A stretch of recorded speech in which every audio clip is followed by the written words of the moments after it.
You are listening to the Bitter Medicine Podcast on KWAZ Radio.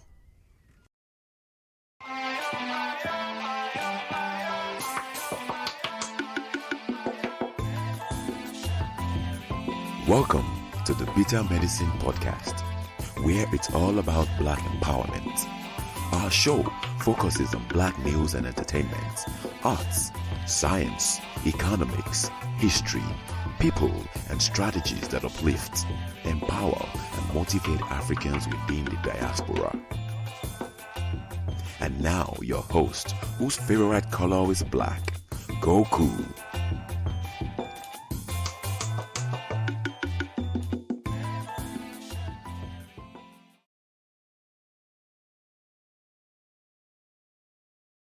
Welcome back to the Bitter Medicine Podcast. I am your host, Koku. Glad to have you guys back again. We are almost at the end of the year. In the new year, expect some new things. I gave you guys some insight into what's coming. It's going to be new in the new year. So we're almost at the end, almost about to begin again, right? I want to thank everyone who's tuning into the show. I want to remind you all, before we start reading this paper, I want to remind you all that this show is part of a podcast network called KWAZ Radio. There are other shows on the network you are invited to check out. This is W.E.B with the Harsh Reality Podcast, asking you to tune in where we tackle the news of the day that affects our community, only on KWAZ Radio. Peace, family. This is Oni, inviting you to listen to the pro-Black perspective, where Black problems are addressed with Black solutions. Greetings, fam. Tune in to The Learning Curve with me, the Revolutionary Matron, on KWAZ Radio. You are listening to the Bitter Medicine Podcast on KWAZ Radio. Yes, indeed. Make sure to check out all those other shows. Right now, we are close to getting the pro-Black perspective. That's Oni Taisei's show. That show's is on the doorstep of monetization. So we'd like to see that get there and see what YouTube decides to do, how they're going to handle that channel, etc. So let's get that there. If you haven't subscribed to his channel or to all the other shows and their YouTube channels and social media, etc., make sure you guys go and do that ASAP. Right? Make sure to go do that ASAP. This new year, we are going to have some new things going on, and the idea of a network is to elevate everyone on the network, including you guys who help make it what it is. So I definitely will be looking to spotlight some of you guys who listen, some of you who are entrepreneurs, who have businesses. Reach out to me about a free business shout out. I'm going to start doing that again in the new year, if you guys reach out to me. So, let me know. All right. Let's get into the paper. Let me find the paper first. The paper that we're talking about tonight is called An African-Centered Perspective on White Supremacy. It's by Mark Christian from Miami University of Ohio. This article engages the idea of white supremacy and its ideological companion, racism, from the standpoint of critical analysis. What this article seeks to do is to reveal the nature of white supremacy as it has operated in the United States and in the United Kingdom. Using an African-centered paradigm, the article demonstrates that the existence of white supremacy marginalizes African people within both societies. Only by utilizing an agency analysis where Africans see themselves as subjects can white supremacy be overcome. White nationalism was the basis of European slavery, and eventually, when slavery reached a saturation point, white nationalism invented another form of slavery called colonialism.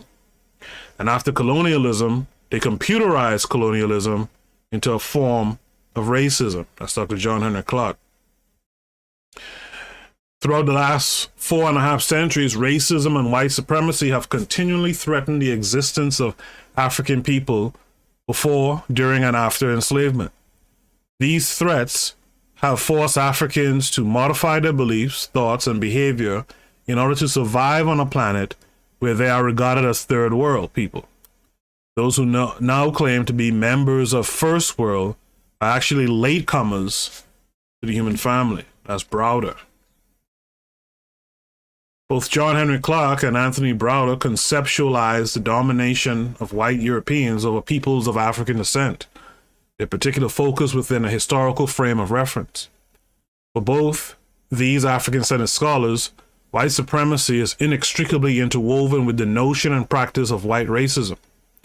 Therefore, white supremacy is not something merely to be associated with white hate groups, such as the Ku Klux Klan of North America and the British National Party of the United Kingdom.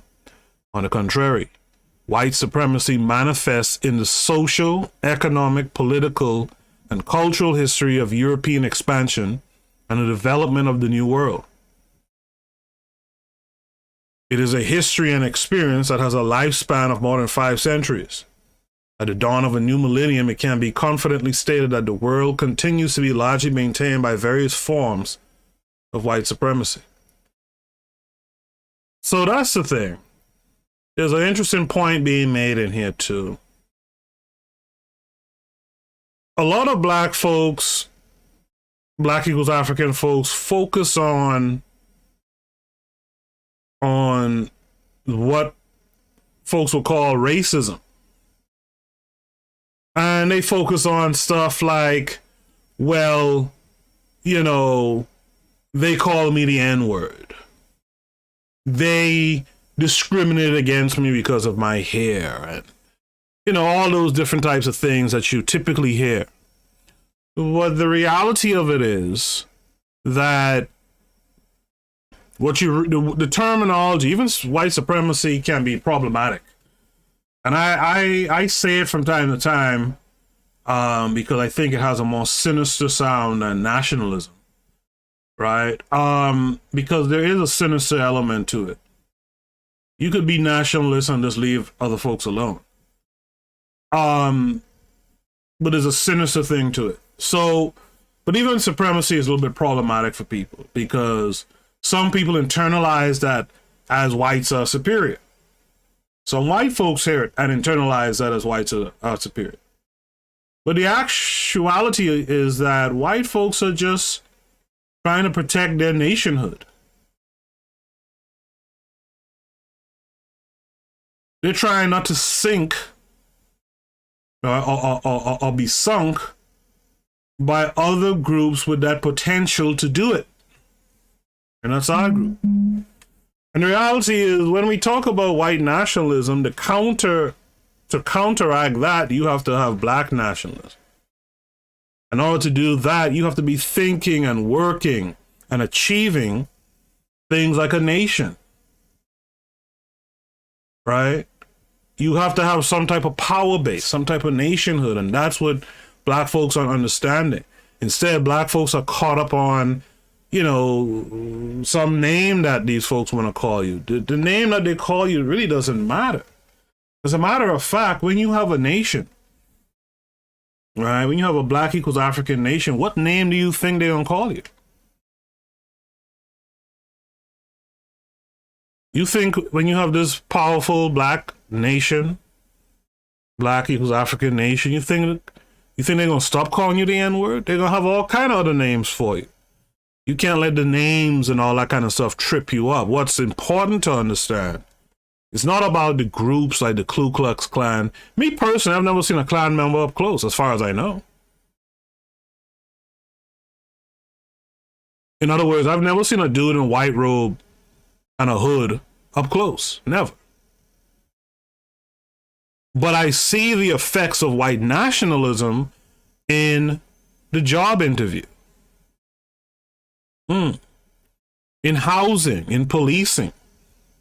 And that's the thing you need to focus on. Don't worry about the little physical expressions and all that kind of stuff. Worry about how your life or many aspects of your life are not in your control. Worry about that, right? The rest is just nonsense. Worry about the fact that you're in a situation where you cannot do, I'm talking about the big scale things. You cannot do certain big scale things because you have this force of these white nationalists who have these institutions and whatnot that are aimed at keeping you at a certain level. To counteract that, you need power, right? In considering the notion of white supremacy, this article will focus on four main questions. 1, what is white supremacy? 2, how does it manifest itself? 3, can peoples of African descent overcome it? And 4, is there hope for a future beyond the confines of white European cultural, political, and socioeconomic hegemony? These 4 questions form the basis of the discussion that will be framed within an African-centered epistemological perspective. All right. First, although Clark and Browder each make references to the social realities of white supremacy and the concomitant racism, there is still a need to grapple with the extent to which it has negatively affected the lives of peoples of African descent throughout the world. Indeed, white European supremacy has many layers to it, layers that manifest in macro and micro terms. I like how they put that. We get caught up on the micro layers, but there's bigger layers. The outset of European white supremacy is not necessarily fixed, but Browder suggested that its origin can be associated with the arrival of 12 kidnapped Africans presented as a gift, quote-unquote gift, at the court of Prince Henry of Portugal in 1441. The subsequent development of the European enslavement, first under the Portuguese and Spanish, later to be followed by Holland, France, Britain, and other Western European nations, based on the economic plantation system, led to what can be deemed as a global affront on African humanity, an African Holocaust. It is this social history that is still plaguing contemporary human relations between peoples of African and white European descent. Indeed, serious scholars would not divorce the legacy of European enslavement and colonialism from fully comprehending the present problems of racialized discrimination that is blighting, for example, urban black communities across the Western world. The negative effects of white supremacy and racism are ubiquitous and manifold. Crucially, white supremacy was born via the birth of the New World, and its ramifications have left cultural and socioeconomic scars throughout the world where people of African descent reside. We could add other peoples of color, but the focus here is on African descended peoples in all their complexity. White supremacy is inextricably interwoven with the global cultural expansion of Europe from the 15th century to the present. So this brings us to a section that discusses the UN,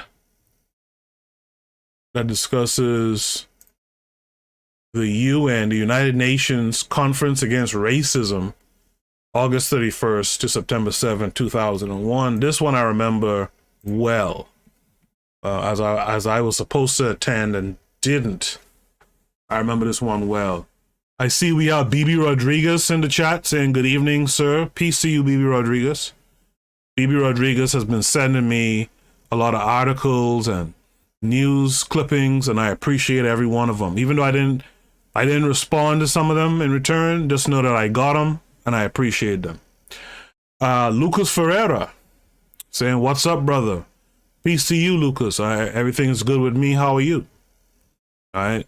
That's our South American brethren tuning in. Appreciate all of you for tuning in and those of you listening to the playback. All right. So, to continue, United Nations, or the UN Conference Against Racism, August 31st to September 7, 2001. The recent UN conference is 2001. on world racism held in Durban, South Africa, is testimony to the destructive and divisive nature of globalized racism. Sadly, the UN conference was deeply divided regarding issues that attempted to discuss, among other things, the legacy of white European enslavement of Africans and the call for reparations. At the outset, some of the major European nations, led by Belgium, were open to the idea of formally apologizing to those victimized by the enslavement process. However, Britain, backed by 3 other former enslavement nations, Holland, Spain, and Portugal, officially objected to a formal apology, stating that it could leave the government open to lawsuit. I've talked about this too. An extract from the official UN conference declaration against racism reads, "We acknowledge that slavery and the slave trade, including the transatlantic slave trade, were appalling tragedies in the history of humanity, not only because of their abhorrent barbarism, but also in terms of their magnitude, organized nature, and especially their negation of the essence of victims." All right? So that's as far as they would go with that. Do y'all believe it was really about lawsuits, though? Right? Do y'all believe that it was really about a fear of being open to a lawsuit?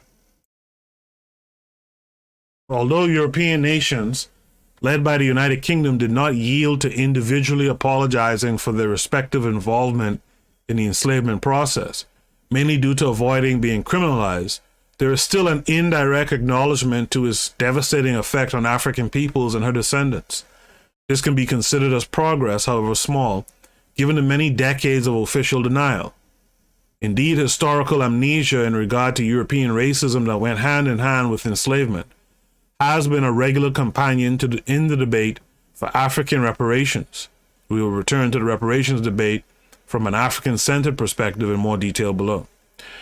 At least now, there is global recognition for the inhumanity that encompasses this form of European expansionism. This is the essence of what is often deemed white supremacy and its ideological companion, racism. In the chat, I see that Lucas Ferreira says, "I'm fine here in Brazil." That's good to hear. I'm glad to hear that. B. Rodriguez says, "That's fine as long as you are aware." 100. I appreciate that. Just know that I get all those things. Keep them coming. I appreciate you for being here as well. So this brings us to a section called Contemporary Manifestations of White Supremacy. What the UN Conference Against Racism indicated is the deep-rooted and multifaceted compliance in white European exploitation of African peoples. We are in the embryonic stages of reconciling this historical reality. There is much more debate needed in regard to not only the historical oppression of African-descended peoples, but also the contemporary plight of so many millions caught up in a relative pauperization process. Pauperization. In the United States, for example, Andrew Hacker, a political scientist, deemed the North American experience in the 90s as essentially having a quote-unquote two-nation social structure. Nations that are quote-unquote black and white, quote-unquote separate, hostile, and unequal. Hacker maintained black Americans are Americans, yet they still subsist as aliens in the only land they know. Other groups may remain outside the mainstream, some religious sects, for example, but they do so voluntarily. In contrast, blacks must endure a segregation that is far from freely chosen. So North America may be seen as two separate nations. We talked about this in the past, about this two-nation thing, and I guess if you were speaking in simple terms, you might just say, two nations. But I think by now we should have studied this stuff closely enough to realize that a nation has certain things, certain apparatus, that the population of Black equals African folks in America don't have of their own. right, don't have of their own, so that you can't accurately say it's a nation. And that's the ultimate problem for Black equals African folks in America, right? Lucas Ferreira says Portugal's official discourse praises their colonial enterprise. Of course, these guys are proud of what they did. They're not going to apologize in truth, in sincerity, and earnest about this stuff. They're happy about it. By the way, if you're here listening with me live on the playback, make sure you hit the like button. Hit the like button. All right, let's get the likes equaling at least the number of viewers that we have. B. Rodriguez says 40 Caribbean islands, 7 Central American countries, 14 South American countries, along with the U.S. and Canada, all slave colonies. They all owe the 350 million descendants living in the West. You get no objection from me, B.B. Rodriguez. You're absolutely right. Make sure you guys hit that like button, though. You're absolutely correct. All right? And we're going to talk about reparations in this paper in just a bit, too.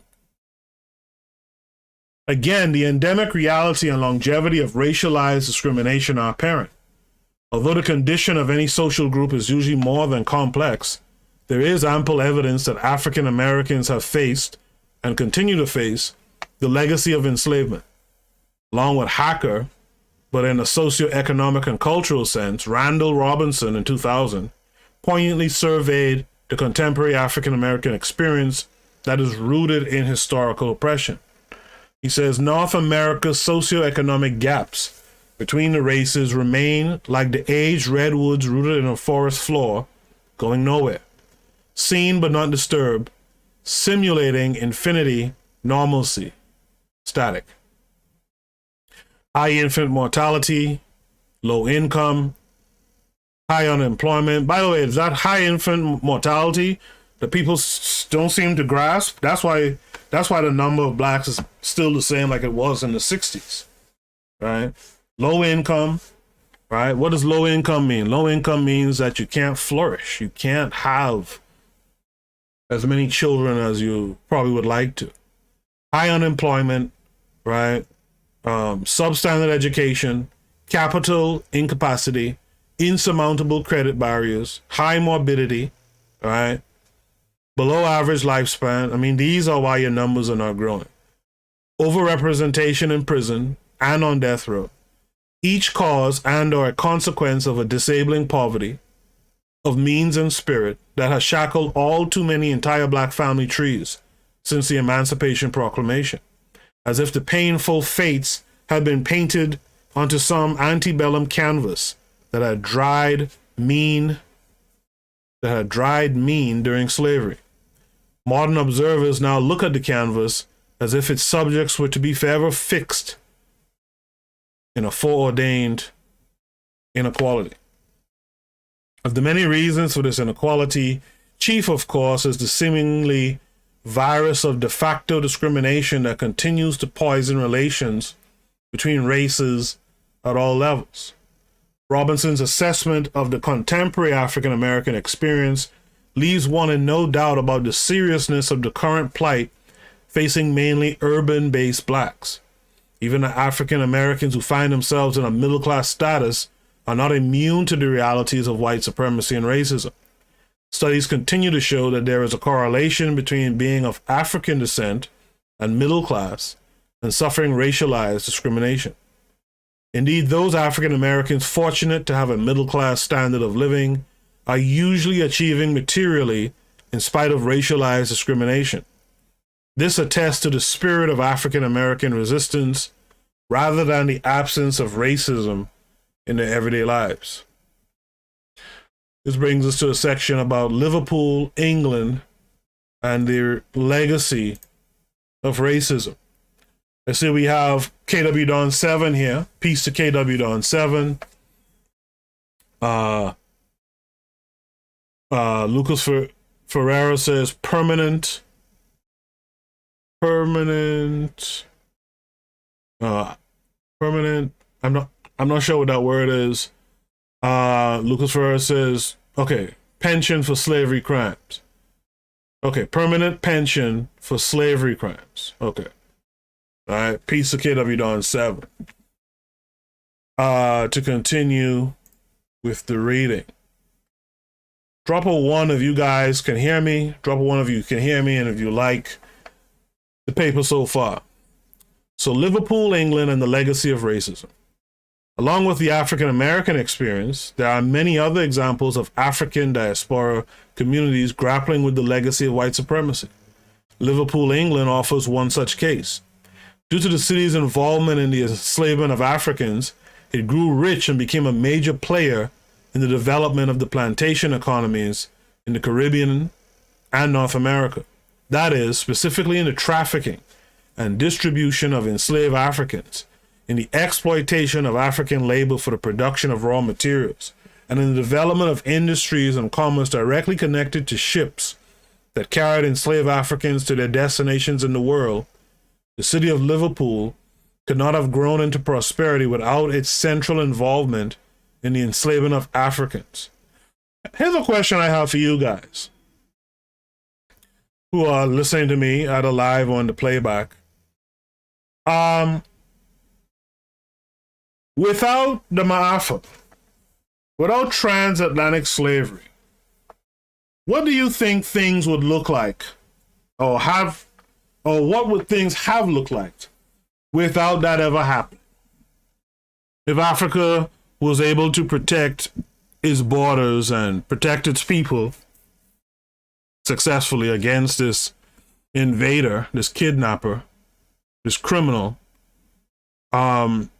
what do you think the world would have looked like? What would economics look like in particular? You guys let me know your thoughts. I'll read them live on the air if you're live with me here today. As a way of providing a platform for reconciliation, in December 1999, the Liverpool City Council formally apologized for the city's participation in the transatlantic enslavement era and issued the following statement. As its last formal act of the second millennium, the City Council acknowledges Liverpool's responsibility for its involvement in 3 centuries of the slave trade, a trade which influenced every aspect of the city's commerce and culture and affected the lives of all its citizens. Whilst bequeathing the city a rich diversity of people and cultures, learning, architecture, and financial wealth, it also obscured the human suffering upon which it was built.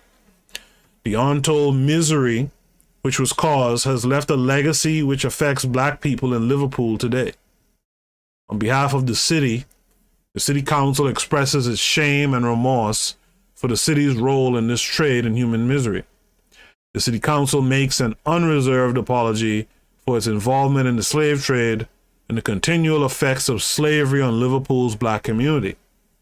The first step towards reconciliation will be the basis upon which the city and all its people and institutions can grasp the challenges of the new millennium with a fresh and sustainable commitment to equality and justice in Liverpool. So I wonder, did Liverpool get sued? To continue, the City Council hereby commits itself to work closely with Liverpool communities and partners with the peoples of those countries which have carried the burden of the slave trade. The Council also commits itself to programs of action with full participation of Liverpool's Black communities, which will seek to combat all forms of racism and discrimination, and will recognize and respond to the city's multiracial inheritance and celebrate the skills and talents of all its peoples. Again, the Liverpool apology for its role in the transatlantic enslavement era is an open civic acknowledgement of how the past still affects the present. It endorses a position that African-centered scholars and commentators have been espousing for many, many decades. However, arguably, it is only in the past decade that official acknowledgments from a European perspective have emerged. Paradoxically, in relation to the city of Liverpool, the council has historically been a key factor in the widespread racial discrimination practices against the various Black communities. Moreover, this historical discrimination has led to the deeply rooted social exclusion of Liverpool-born blacks in the contemporary sense. Indeed, in the 1989 report on the extent of racialized exclusion in the city, Gifford et al. Stated, "The three of us have between us long experience in London, Leeds, Bradford, and Manchester. While racism is common in all those cities, we find the situation in Liverpool to be uniquely horrific." Uniquely horrific. How many black folks do you know are Liverpool fans? Right? How many black folks you know are Liverpool fans? Right? Liverpool City Council's practices are discriminatory. Hold on, did I do that right? Sorry, let me go back. Most recently, Liverpool City Council 2000, an equal opportunities review panel made up of 7 councillors and 7 Liverpool residents met between May 1999 and January 2000. Their task was to gauge how well equal opportunities were in practice in regard to the Liverpool City Council as a major employer and social service provider. Some of the key findings in the Equal Opportunities Report were: Liverpool City Council's practices are discriminatory. Liverpool City Council continues to exclude many people in its workforce. Individuals and communities do not receive a fair, equal service. Liverpool City Council has an appalling record on equal opportunities with its image, its ethos, and its culture. Liverpool City Council's day-to-day practices do not match its equal opportunities policies. This latest report on equal opportunities has very familiar findings from that of past reports. Yet racial discrimination in the city continues to have an almost insuperable quality to it. It again testifies to the longevity of direct and indirect racism and legacy of white supremacy. Whether it is in Liverpool or Cincinnati, we find racialized discrimination against black people of African descent apparent in all walks of life. Even in the present age of reconciliation, racism appears to be a ubiquitous reality in the social world. You see, the thing that we need, this is just me talking now, one of the things that we need that home base. We need a home base that is open and accepting to all of us in the diaspora, where we can go make a living, have a family, etc., and is no scene. Because what we see happening is that black people's African folks are dependent on these various areas that they live in, and they don't see an alternative for them to hop on out, right, and find so-called greener pastures. So what ends up happening, you can see it in New York, you can see it in Florida, you can see it all over, Canada, you can see it in the UK. You have these folks clinging to scraps because what should be their home base, or wherever their home base is, if they have one, can't really provide them the living or the life that we all hope to have. How can you really expand your families? I was thinking about my grandparents. My grandparents raised me, and I was thinking about them recently, particularly my grandfather. And I was thinking about how, they had 10 children. My mom's parents had 17 children. You wouldn't dare, in this day and age, try to have that number of children. But this is why, and because of the economic situation, the economic hurdles that we face. But if you had a strong power base, a strong HQ, that had its own economic system, its own economy that you could go back and attach yourself to, where you could have your kids, have your family, you could feed them, feed yourselves, and be at peace, that's what we need. And sadly, we don't recognize this. In the chat, Lucas Ferreira says Europe would fail in world conquest. Right? He's answering the earlier question. What would have happened if there was no transatlantic slavery? What would the world look like today?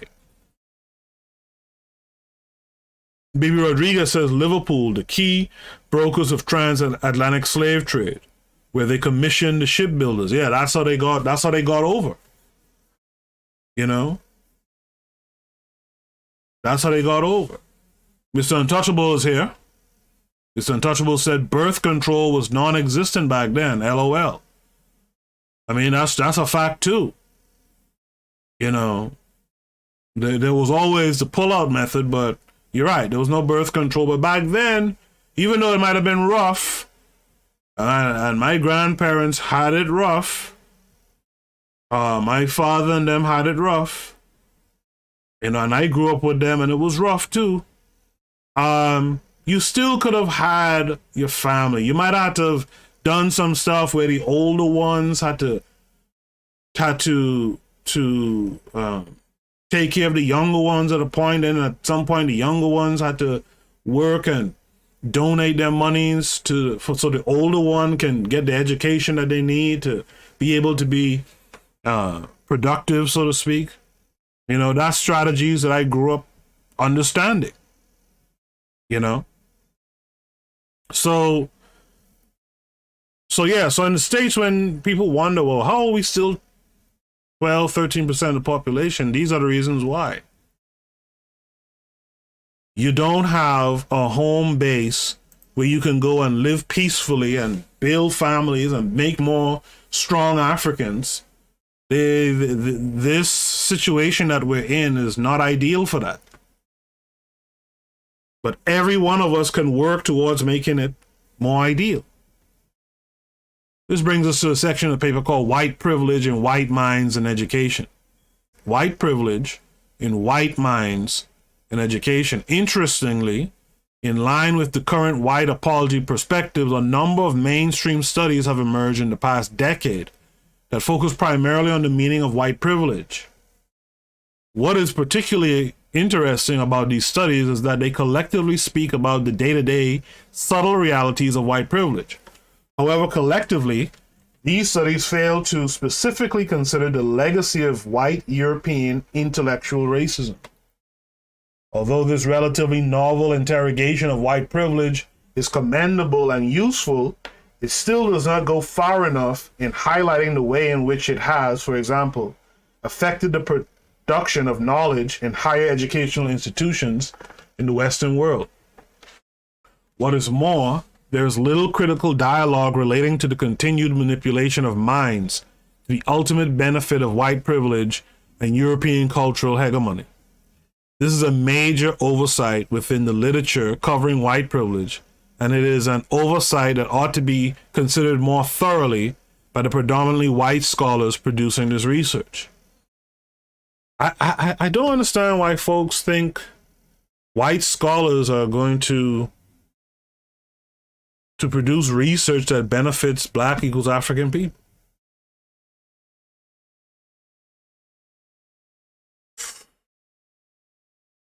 Indeed, making whiteness visible and signifying it as being concomitant with power and privilege may help us understand, for example, why it is rare to get African-centered perspectives heard in mainstream academic circles. Surely it has something to do with power and cultural relations in the academy. Indeed, the gatekeepers of mainstream knowledge are still very much white and privileged persons. This is something not openly discussed, but it is a social fact. In regard to the issue of the general invisibility of white privilege, two contemporary white academics, Wildman and Davis, in 2002, had this to say: the invisibility of white privilege strengthens the power it creates and maintains. You hear that? The invisibility of white privilege strengthens the power it creates and maintains. The invisible cannot be combated, and as a result, privilege is allowed to perpetuate, regenerate, and recreate itself. Privilege is systemic, not an occasional occurrence. Privilege is invisible only until looked for, but silence in the face of privilege sustains its invisibility. That these white boys here actually wrote something sensible. I've had it before in these workplaces with white folks. I've had white folks say stuff to me like, I've had white folks say to me, well, I didn't grow up privileged. We grew up dirt poor and blah, blah, blah, blah, blah. But this little paragraph that you see highlighted here, right? That is what it's about. Right? That's really what it's about. BB Rodriguez says there was birth control, sir. LMAO. Yeah. It wasn't ubiquitous like that. I know what BB's talking about too. Like in Africa, there's a root you could chew that I think is still used, or at least the active ingredient is still used in some birth controls today. So yeah, I know that they had that kind of thing, but it wasn't like that whole, at least in the Caribbean. Let me speak for the Caribbean. It wasn't that whole pitch of birth control like what you had out here in the States with Margaret Sanger and all them, and what's that thing called? Planned, I forgot the name now, but it wasn't like that. Right. But you're right. There was forms of birth control around. There wasn't the whole push for the use of it that much.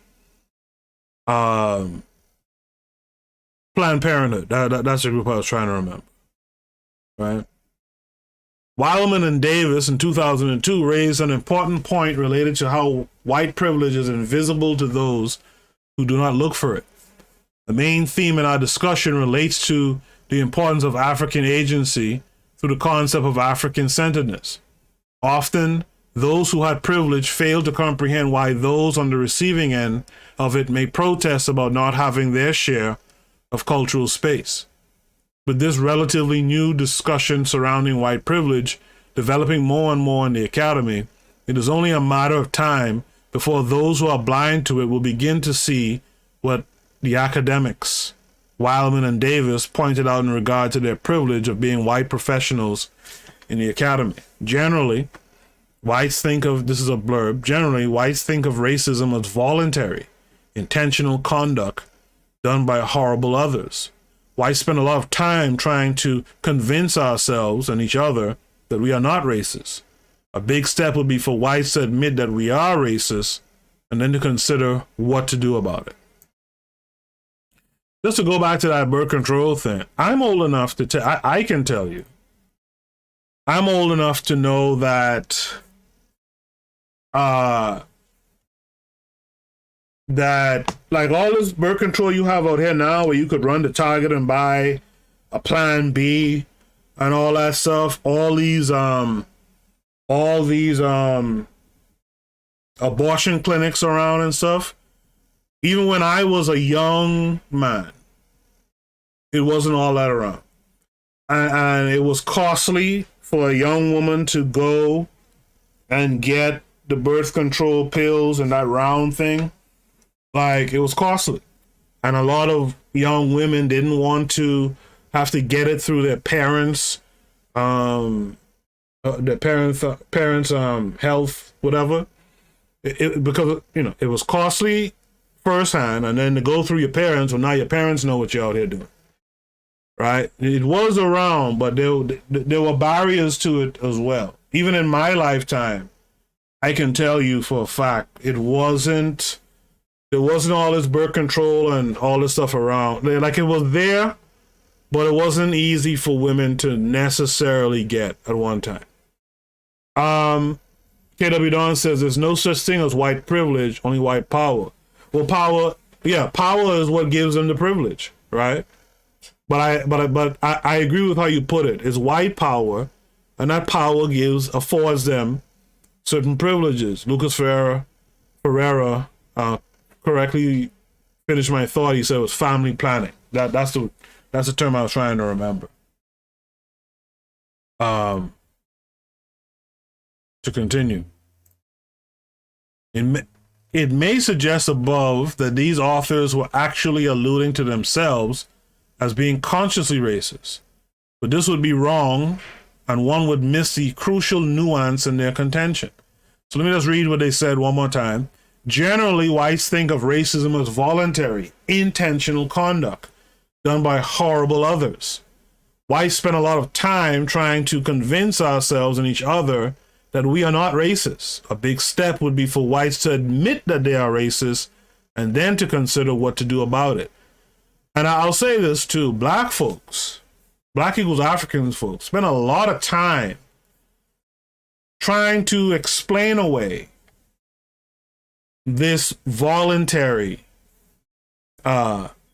intentional conduct, right? Like, what I'm trying to say is black folks focus on the intentional conduct, right? And assume that, you know, that's it. It's just voluntary, intentional conduct that we must keep the eye on. But this author, or these authors, are saying it correctly. Don't waste your time worrying about a dude wearing blackface. Or don't waste your time worrying about a dude saying nigger.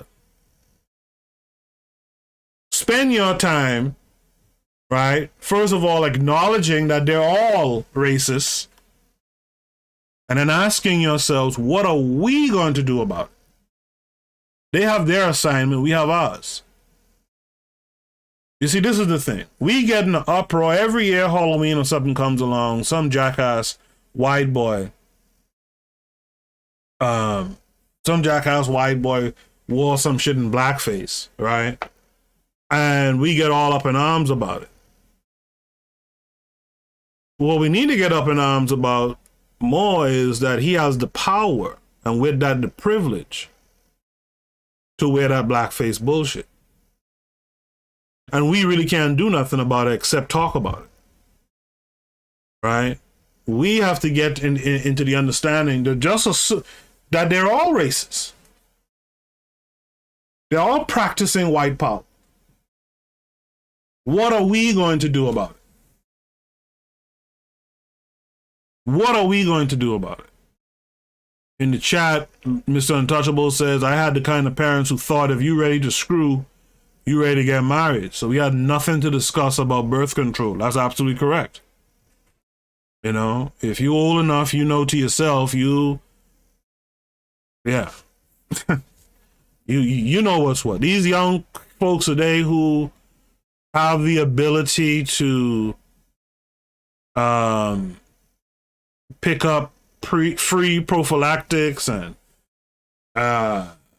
you drop $40-50, you go get a plan B. That's a different game to even when I was a younger person. Much different game. To continue, it may suggest above that these authors were actually alluding to themselves as being consciously racist, but this would be wrong, and one would miss the crucial nuance in their contention. They are simply acknowledging that just because one considers oneself not to be a racist does not necessarily mean that one does not benefit from the fact that one is deemed a quote-unquote white person in a society built on hierarchical and racialized social groups. White privilege is therefore interwoven into the social fabric of Western societies. It is evident in all areas of society if one actually takes the time to see the social reality of it. To comprehend the past and present contours of racism and white supremacy is to follow the trail of white privilege. However, white privilege does not negate the relevance of conscious racism. Indeed, systematic racism is still an important factor in comprehending the manifold social inequalities in Western societies. But white privilege is something that is also a relevant factor when it is considered within, for instance, higher education, and particularly surrounding the issue of cultural diversity and multiculturalism. I'm so sick of that term, multiculturalism. Another key issue in the role of white privilege in higher education has been the denial of and the centrality of other cultural histories besides that of the white European. A response from culturalism has been to try and correct the historical record via a revisionist approach. This has involved the promotion of other cultural histories to be taught and researched within the academy. More important is that these cultural histories and perspectives are taught and researched from the standpoint of the Africans, Chinese, Native Americans, Mexicans, and so forth. In response to the critics of revisionist multiculturalism and African-centered perspectives, a Washington correspondent for National Minority Politics, Raynard Jackson, I haven't heard that name in a long time, stressed the importance of coming to terms with the past and the exclusion of various cultural histories for the long-term benefit of all. So this is a blurb. Correcting mistakes made in this country's, the U.S., recorded history, whether intentional or unintentional, is not revisionism, but rather is merely acknowledging one's errors. I encourage the opponents of multiculturalism and Afrocentrism to join me in the call to tell the truth. I dare you. I mean, you see that talk right there is silly talk. You daring them means what? You daring them means what? You know, on the Saturday Night Shoot the Breeze at the end, if you guys were tuned in, we had a discussion about like beta male type activities. Now I'm very careful with what I call beta male, like just someone complaining. It's not necessarily beta male stuff, but they're like something like this here, this I dare you type stuff, to have a conversation with me, to call out. Why would they do that? What does it benefit them? Just like apologizing for slavery, what does it really benefit them?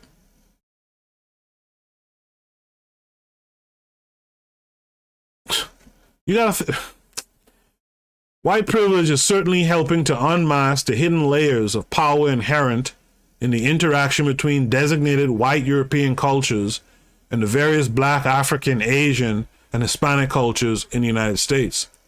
In this sense, the standard white European image of others has come into focus in a historical and contemporary sense. There needs to be more research done by the white privileged theorists that can highlight the destructiveness of the European intellectual heritage that sought to elevate its cultural worth while denigrating cultures outside of its domain. Why?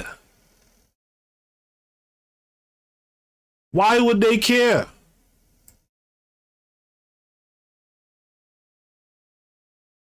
This is how white supremacy is often a latent force within the confines of the academy.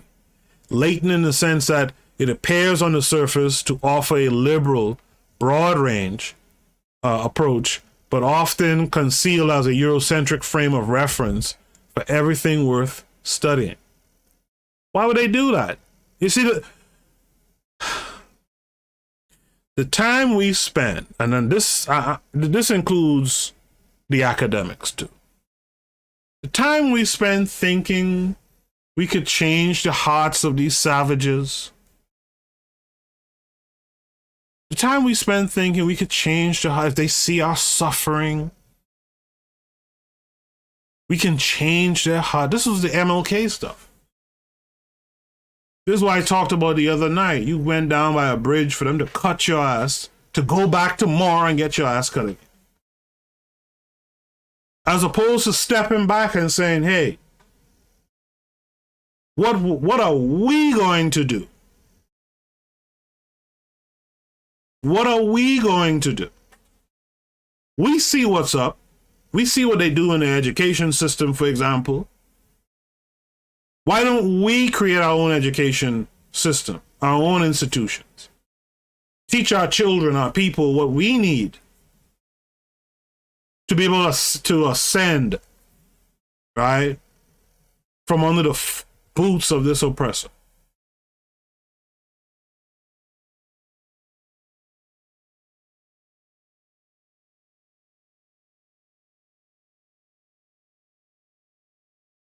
Question to folks listening: when you look back on MLK, no disrespect, because the brother was killed in the struggle, but no disrespect. Was MLK's philosophy of civil rights a beta male move? You guys answer that question for me in the chat or down in the comment section after the playback. You guys let me know. Baby Rodriguez says that part, Koku, 100. She goes on to say, I don't want apologies, not even atonement. All of it equals money. Mr. Untouchable says, I'm sorry I mistreated you for 400 years. Wink, wink. Yeah, I mean, come on. Come on. We're at this section called An African-Centered Analysis of Whiteness. Before I begin reading, I want to remind you guys about the station. So I'm going to take a station ID break here. On the other side, we'll finish off the second half of the paper. You are listening to the Bitter Medicine Podcast on KWAZ Radio. This is W.E.B with the Harsh Reality Podcast, asking you to tune in where we tackle the news of the day that affects our community, only on KWAZ Radio. Peace, family. This is Oni, inviting you to listen to the pro-black perspective, where black problems are addressed with black solutions. Greetings, fam. Tune in to The Learning Curve with me, the revolutionary matron on KWAZ Radio. Have you ever considered joining KWAZ Radio? Each of our hosts shares their unique perspective with you. You might have a perspective that needs to be shared. If that's true, hit us up at kwaz.radio@gmail.com.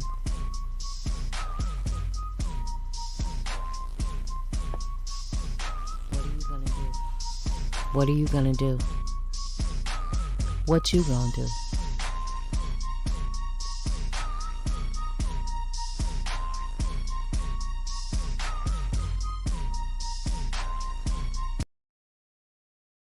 You are listening to the Bitter Medicine Podcast on KWAZ Radio. Yes, indeed. Make sure to check out all those shows. If you or someone you know has an interest in being a podcaster who would like to join the network, let them know, or you guys, you and them can now email KWAZ Radio and let them know that you like to take part and join the network. It's interesting too. I've been paying attention to YouTube analytics a little bit more lately, and I see where this show is starting to gain some traction in the continent, actually. There's listeners from Nigeria, Ghana, and South Africa who are showing up, and some listeners from the hometown. I imagine that's Mr. Untouchable, maybe a few other people from the hometown as well in the Caribbean. So that's pretty cool. And the new year coming, I'm looking to expand that even more. So look out for that. So I appreciate all of you who do listen. I know Lucas Ferreira is in Brazil. Hopefully more folks start to listen on that continent as well. So make sure share the episodes with your people. Share the episodes with those who be debating topics with. Let them listen in to the show, and in particular, let them tune into Shoot the Breeze, man. I think Shoot the Breeze is a good time for everyone who tunes in. So yeah, definitely let them hit up that Shoot the Breeze on Saturday nights, 8 p.m. Eastern Standard Time. Lucas Ferreira in the chat says, reparation, true democracy. Reparations, true democracy. If you're enjoying the paper, drop a 1 in the chat. Let me know that you're enjoying the paper. Else I could just end the episode right now. But let me let me know. If you're not enjoying, drop a 2. That's fine as well. And make sure you hit the like button also. So, an African-centered analysis of whiteness. An African-centered scholar, Marimba Ani, in 1994, contributed a major work in the issue of unmasking white privilege and Eurocentric supremacist ideas masked often in liberal education. Her study offers more than 600 pages of analysis covering Western epistemology as it relates to the varied intellectual racism espoused by many of the leading scholars of European thought. In following up a number of rather racist citations from the 19th century, French-German scholar Joseph Gobineau deemed the quote-unquote father of racist ideology. Ani maintained, and this is a quote, "Whiteness is central to the European self-image, just as their image of others necessarily involves blackness or non-whiteness, as it is put negatively in European terms. This aspect of the European aesthetic helps to define the content of European cultural nationalism and white supremacism. In this way, becomes identifiable as one of its most significant characteristics." Ani contended that the European intellectual mindset has functioned in an ethnocentric manner, culminating with the exclusion of African and other cultures from the role of contributors to world civilization.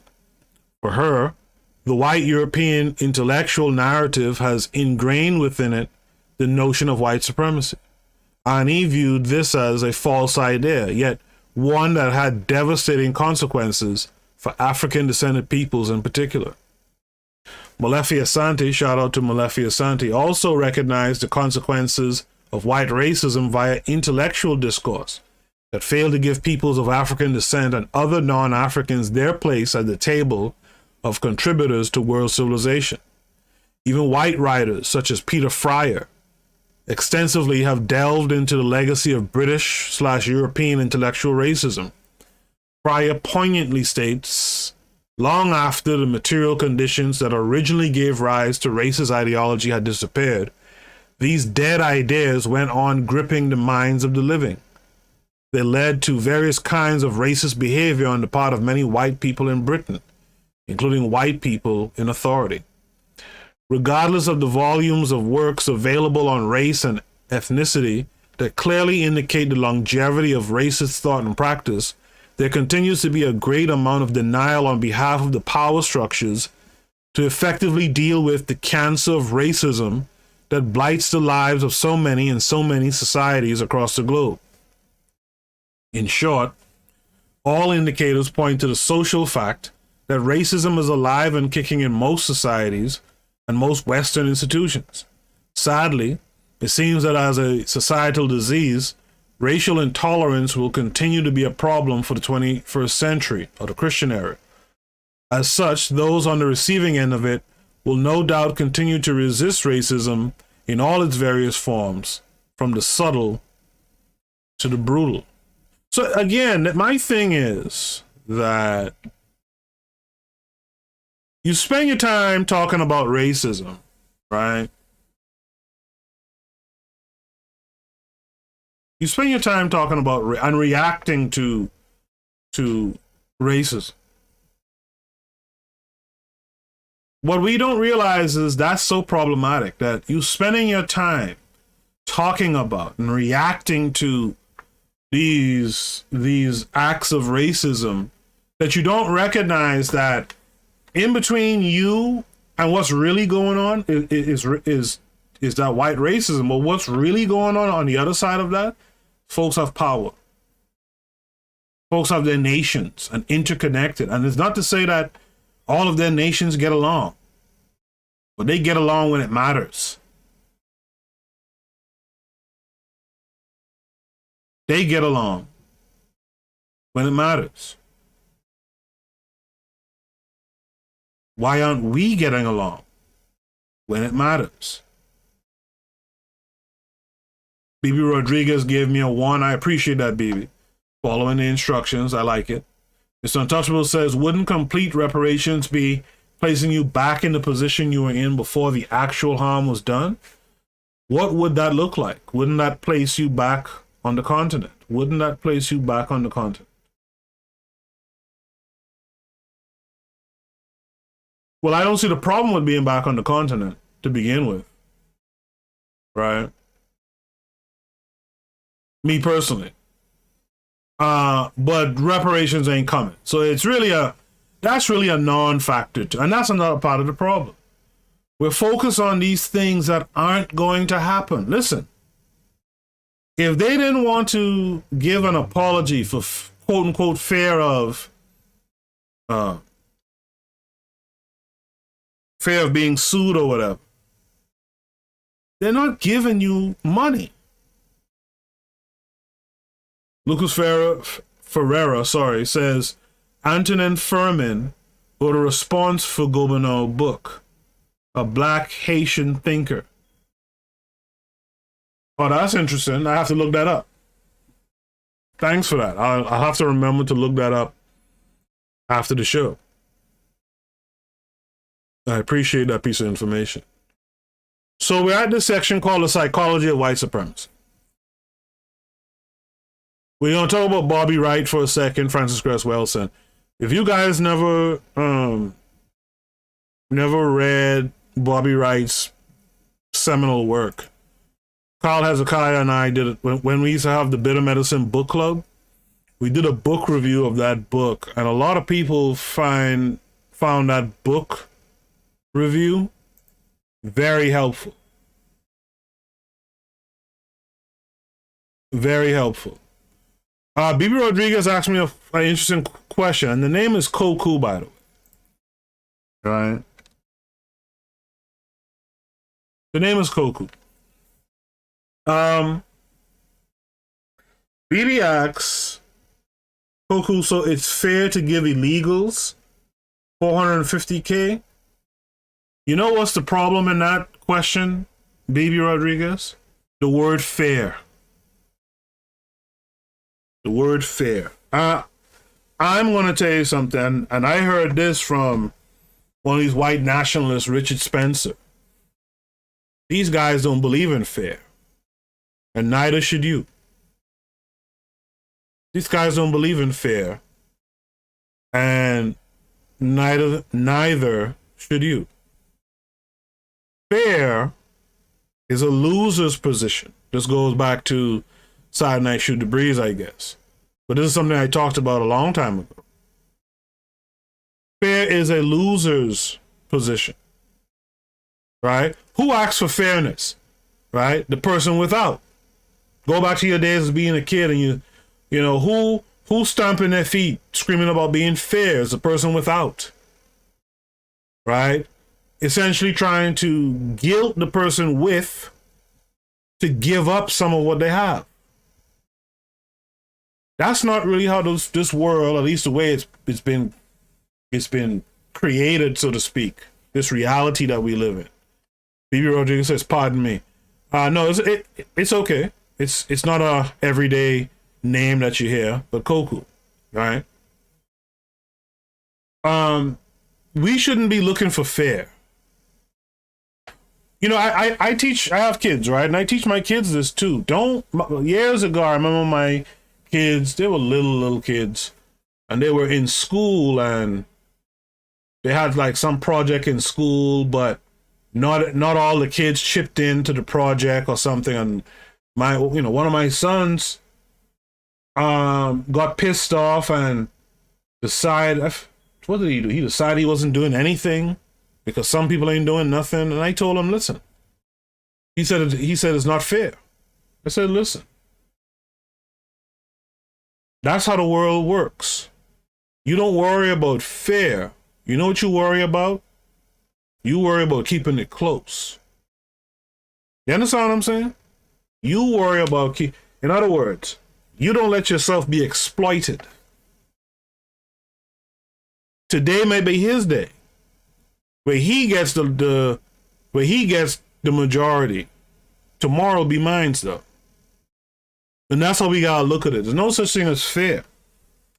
In the real world here, there's no such thing as fair. So these folks giving illegals $450K, that's just what it is. It's their nation. It's their nation, and they're trying their best to keep the status quo. They're trying to keep your numbers low and keep you down. What are you going to do about it? And the answer is not to be fair. Right? not to be fair. And let me show you how much these folks understand that. Some ex-former president of the U.S. has a quotable that says something like, this is not verbatim, of course, but it's something along the lines of, we better pray that these black folks don't get the upper hand on us in the future. And you know what's so crazy? Because we have so much black folks on the bullshit with the Abrahamic religions and all that stuff, most black folks, I fear, if they ever were in a position to turn the tables, most black folks won't turn the tables. Isn't that sad? Isn't that sad? Most black folks won't turn those tables. Mr. Untouchable says, way to go, Dad. Well, thank you, sir. I appreciate that. Right? No such thing as fair. It's about keeping it close, though. And as men in particular, our job is to keep that shit close. You understand?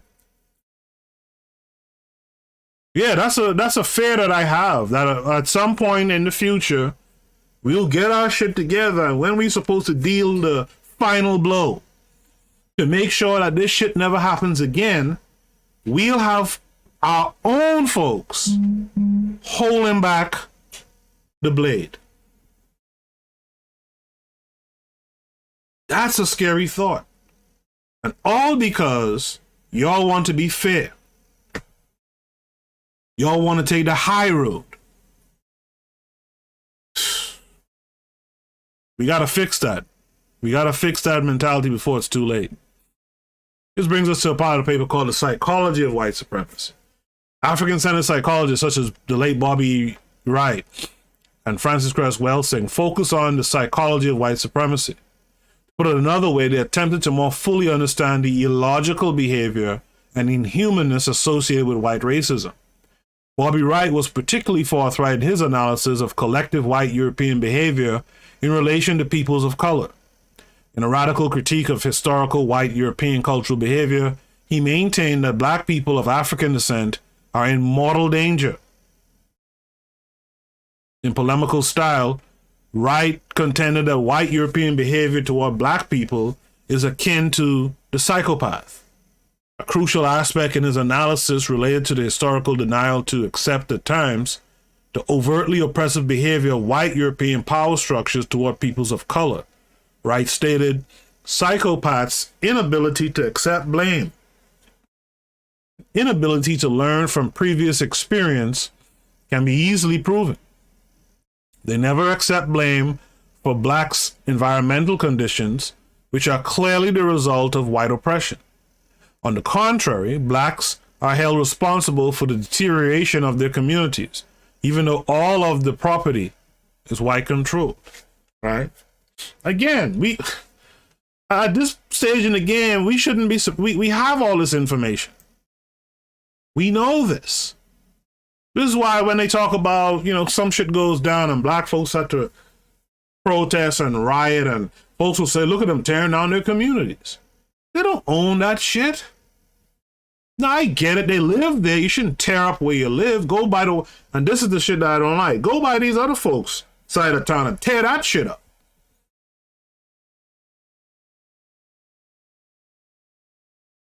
That's the alpha move. Go down by their shit and tear it up. But instead, it's easy to tear up your shit because you know that there's no repercussions coming from tearing up your shit. Quote unquote, your shit. It's really their shit, but since you gotta live there, they don't have to live in a torn up location. They'll allow it. Plus, they have the insurance and stuff that'll pay them back. I mean, come on. Go tear up their shit. Bobby Wright produced a candid and controversial critique of white European behavior, although unashamedly polemical. It deserves to be debated for its originality and boldness. I cannot endorse the notion of biological distinctiveness among human groups, but there is something tangible in the notion of specific cultural behavior. In this sense, Wright's right. Aha. It is hard to disagree with the key themes in his argument, given the condition of black males in inner city environments and in terms of their treatment in Western prisons. Many other scholars agree with Wright's assessment too, even though they articulate the issue in less polemical fashion. Francis Cress Welsing also produced radical essays grappling with the notion of white supremacist behavior.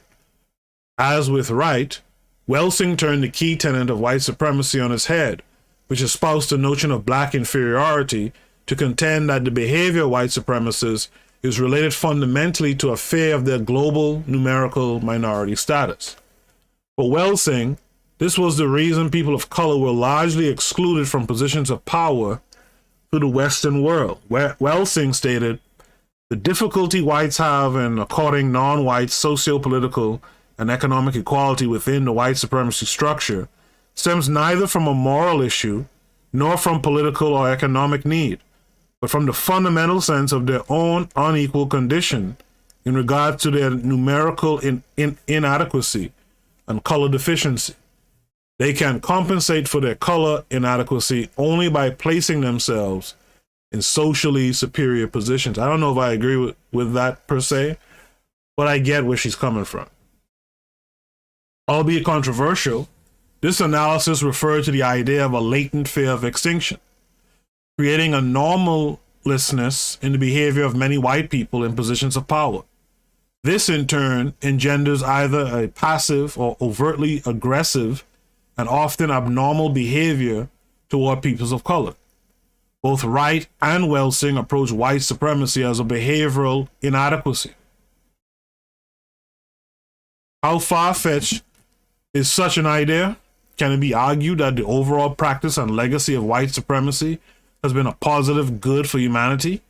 Indeed, where in the world has the reality of European domination been of benefit to people of color? Questions such as the above ought to be considered by those critics who would ordinarily dismiss the theoretical positions of Wright and Welsing as essentialist posturing. Regardless of the implied biological determinism inherent in the works of Wright and Welsing, there is something tangible in their collective works when it is juxtaposed with the history of white European expansionism and the creation of the New World that caused so much human misery for peoples of color. Moreover, what can be gleaned from both the studies being produced by white academics and those already created by numerous African-centered scholars is that white supremacy is and has been a permanent fixture in the Western world for a number of centuries. It has also created a legacy of social exclusion among people of color that has no place in genuine and authentic human relations. How we move on beyond this era of white Eurocentric domination of the global will determine the future of the globe will determine the future of positive racialized relations. One thing is certain, reparations as an issue will not disappear from the vocabulary and critical thinking of African-centered scholars. Indeed, no doubt it will be at the forefront of the debates for many years to come. If reparations can be resolved as an issue that suits those who were victimized by white supremacy and racism, then it will signal a brighter future for humankind.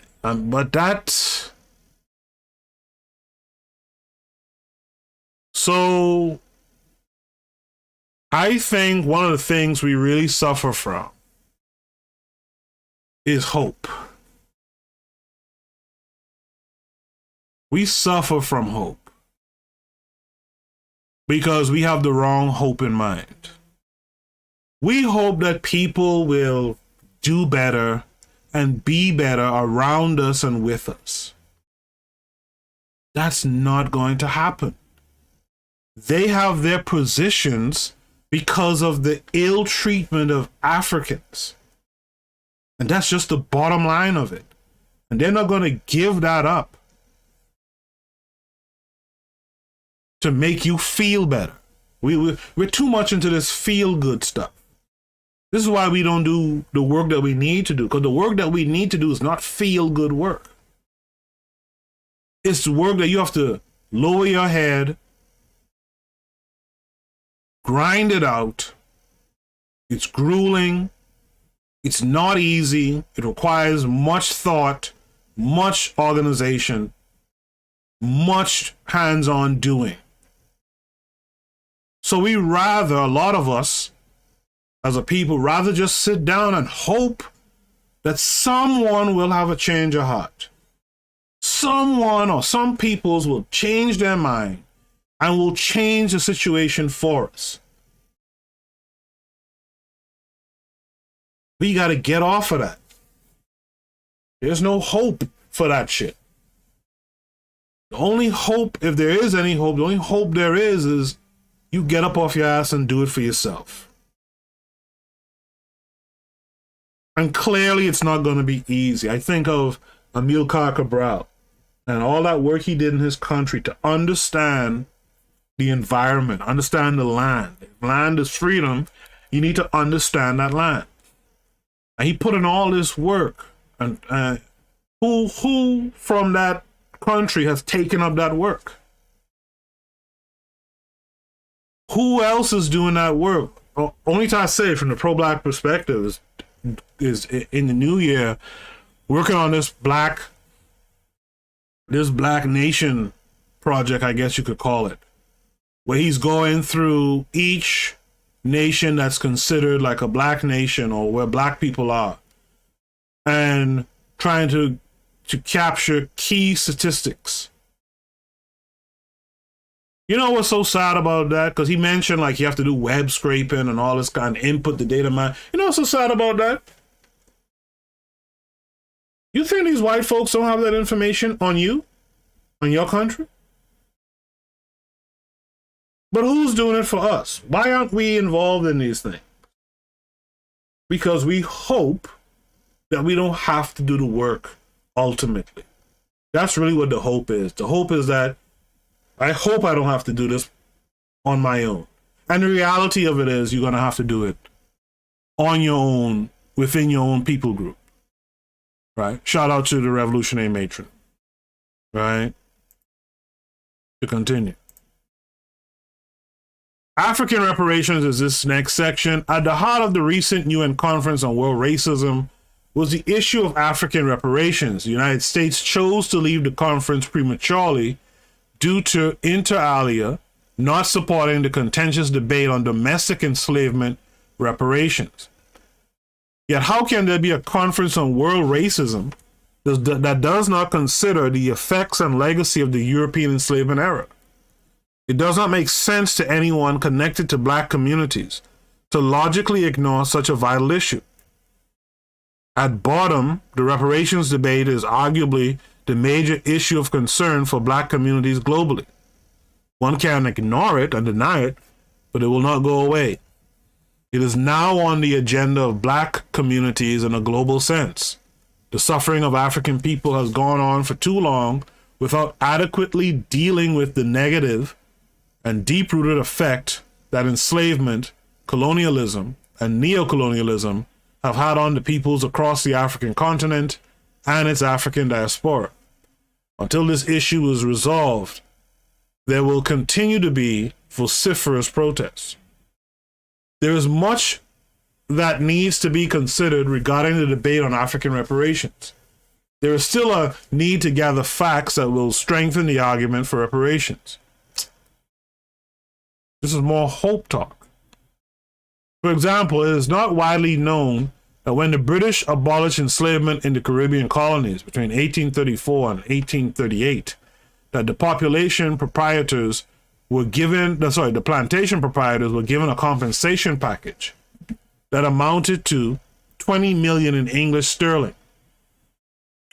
One may consider, what would that 20 million sterling amount to in present currency?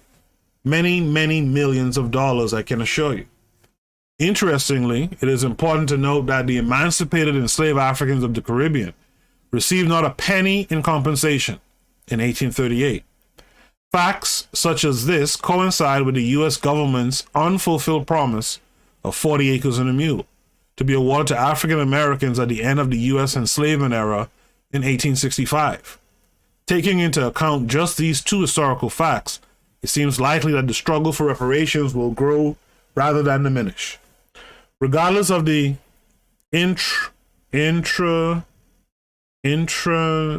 whatever that word is, of the established order, descendants of enslaved Africans have a moral right to continue their quest for social justice on this pivotal issue. In relation to the need for moral encouragement in the debate for African reparations, the former president of Trans-Africa, Randall Robinson, is optimistic about the prospect of African Americans successfully winning the struggle for compensation. Now, this is 2001. In a recent interview, Robinson in 2001 stated, "I'm very optimistic of African Americans gaining reparations. I put no clock on these things, you see. I don't know if it will happen in my lifetime, in the same way I didn't know if apartheid would end in my lifetime. But you fight prepared for the long term. And if your life won't cover the term of the struggle, then you hand off your progress to the next generation." So that last sentence, I fully could back, right? The reparations thing, though, it won't happen.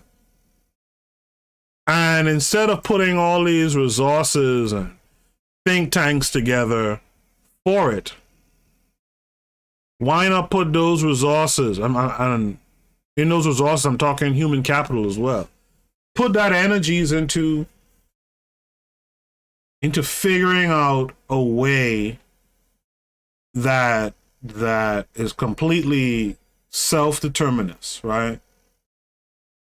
Figure out your own way.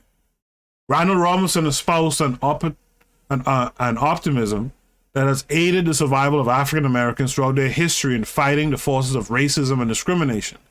It is, however, a global concern for African-centered scholars on the continent and diaspora to ensure that the moral argument for African reparations is made logically and forcefully. You know, you're talking about the continent. How about get the French up out the paint?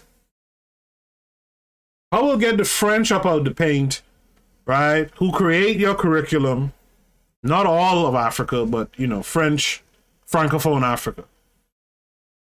Who making up your curriculum, who gets first rights to any findings, you know, of resources or riches on, you know, their parts, quote unquote, their parts of the continent, right? Who dump their nuclear waste in the continent, in their parts, quote unquote, their parts of the continent. How about get that sorted? Maulana Karenga in 2001 maintained that the African reparations debate is foremost an ethical issue. Moreover, he suggested that it is imperative to frame and define the issue on the terms of peoples of African descent, and not by employing the definitions used by the established order. Terms such as slave trade or trade merely, quote unquote, quote, sanitize the high level of violence and mass murder that was inflicted on African peoples and societies, end of quote. That's why I talked about sometime last week. The words that you use and how you name things and word things are super important. The idea of a slave trade makes it seem so passive. And it was nothing of the sort. Right?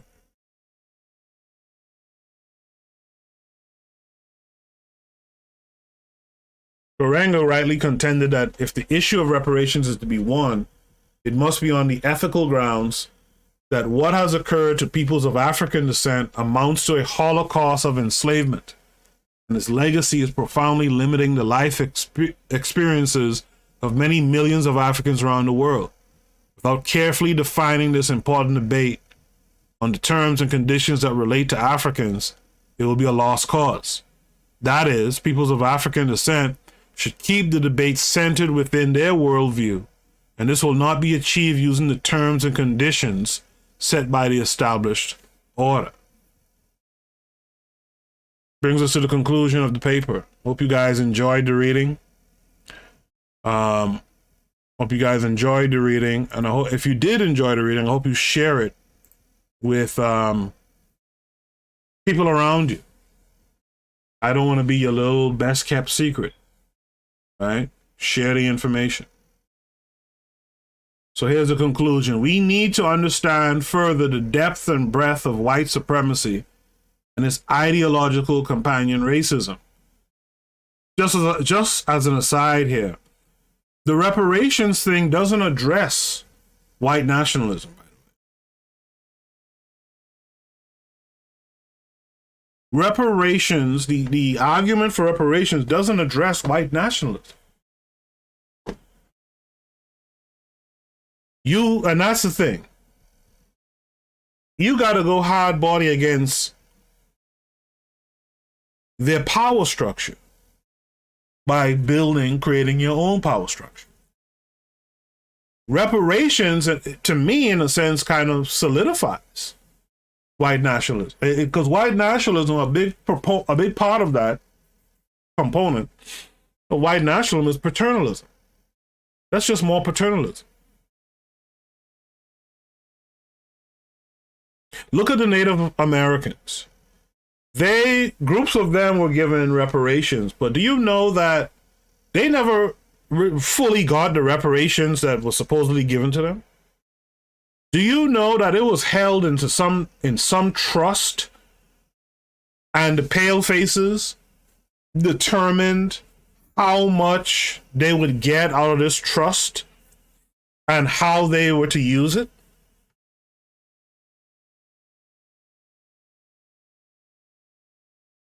Bibi Rodriguez says good night. I guess she's leaving early. Good night to you, Bibi Rodriguez. Thanks for coming through. I appreciate it. The extent to which peoples of African descent have suffered under this system has been discussed in historical and contemporary terms. Racism is alive and kicking in Western societies. How nations individually respond to it and come together to deal with this ubiquitous cancer will be crucial in combating the problem. Freedom from white supremacy and racism is something peoples of African descent have been fighting for centuries. Presently, we still cannot confidently state that, quote unquote, we are free in our societies. I'm speaking of the United States and the United Kingdom specifically, yet I'm aware that this point could be extended throughout the world. Crucially, we are still not free from racialized oppression throughout the world. It has been and will continue to be an ongoing struggle to overcome the manifold forces, cultural, economic, and political. For peoples of African descent, an important aspect of our struggle is the struggle to define our worldview from within the various African-centered schools of thought. In this sense, it should be our collective mission to keep alive the struggle of our ancestors on the continent of Africa and its diaspora. We have a massive task in terms of keeping our minds focused on simply keeping our minds. Even though there are signs that progressive whites are now beginning to consider issues such as white supremacy and privilege, generally the struggle will fall to African peoples to overcome the legacy of racialized discrimination. What is encouraging, however, is in the fact that progressive whites are now acknowledging the often invisibility of their individual and collective privilege.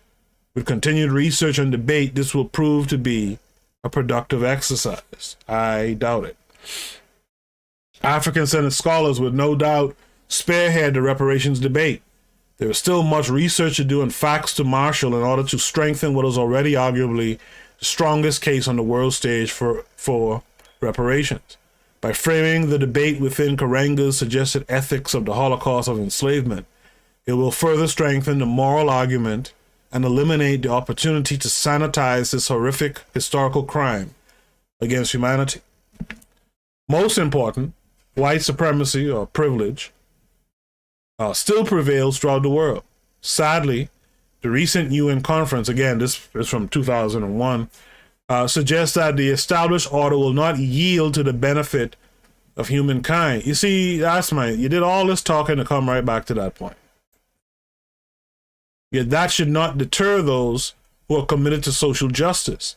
It should, in fact, heighten the resolve to eventually overcome.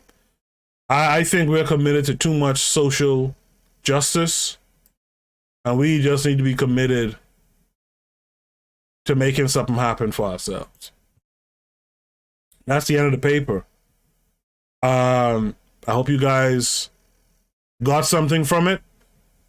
I hope you guys find it shareable or find it something that you could comment on and have further discussions.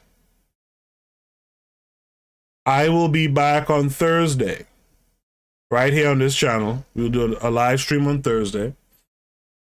And, of course, I'll be back on Saturday for Saturday Night Shoot the Breeze, right?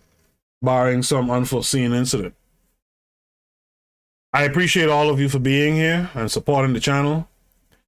Like I said, new things will occur in the Roman New Year that's coming up. You'll see some things happening here. That'll be a little bit different. I hope you guys stay tuned for it. Remember, support all the other channels. Let me thank people. I want to thank Lucas Ferreira from Brazil for being here in the chat. BB Rodriguez for being here. Mr. Untouchable was here. I appreciate you, bro. KW Don 7 was here earlier. Also appreciate you. Right? I appreciate all you guys who come on through and check out the show. Good night to Mr. Untouchable and all of you. Good night to all of you listening. I'll see you on Thursday. You guys take care. Peace.